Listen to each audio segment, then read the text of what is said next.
And I think the second thing is, to give people tools is an enormous step forward. Most of the time, in my experience, again, when people come for coaching, they don't realize what they don't know because they're just using the same stuff they've always used. They know that they want a different result, but they don't know how to change it.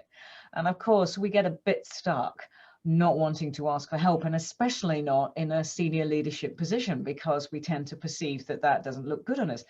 But the beauty, I think, is that if we can get people who are listening to understand, it pays off to develop tools. This is what Rebecca was really saying. It pays off to develop them early when it's still okay to say you need help. And I think this is the valuable bit. Catch them in that first year, and they really are getting to grips with so much stuff. They value what you've got to teach, and they don't perhaps feel like they're going to get in their own way by rejecting the need to learn from you. That tends to make sense to me. Yeah, and the data behind like who these emerging sales leaders are, it's what they want, right? So there's the average age is 30 getting your leadership. Well, the average age of millennials 32. 85% of millennials value and prioritize their personal and professional development, and 71% of them will leave.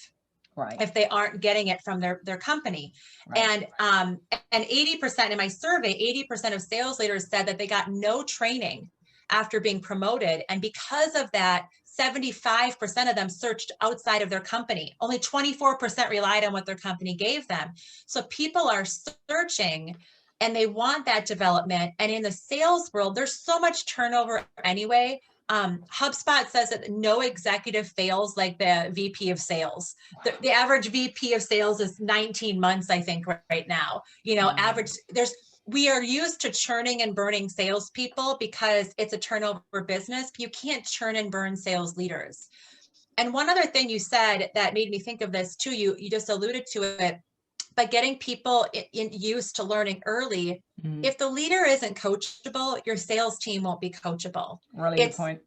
And so if you see lessons and mistakes as detrimental to the business, it's you set people up and say, you know what, I'm still learning. You don't want to look as a leader like you don't know what you're doing. You don't want to say that, but you can show you're human and you can be authentic, which people value, and you can be transparent to a point. I think full disclosure is never good, but I think being transparent in ways that you can be is.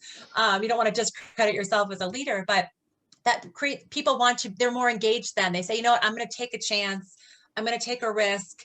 I'm going to go for that big account because they see their leader also stretching themselves. And that is tremendous. That's a good thing. I completely agree. And thank you so much. So where can people find out a bit more about you? Because I obviously picked up some really valuable information, but I was super lucky because you and I connected ahead of this call. So I know that I spotted www.risewithrebecca.com. Is that the best site for people to be able to come to?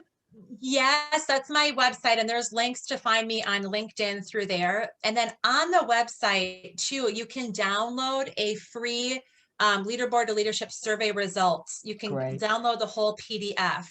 And you can tell I'm really passionate about this. I think training leaders, the ripple effect that it has on people, but if people have some data that they can use my data to make their own training better, or they just can look at that and say, are we in these gaps as well? Am I in this gap?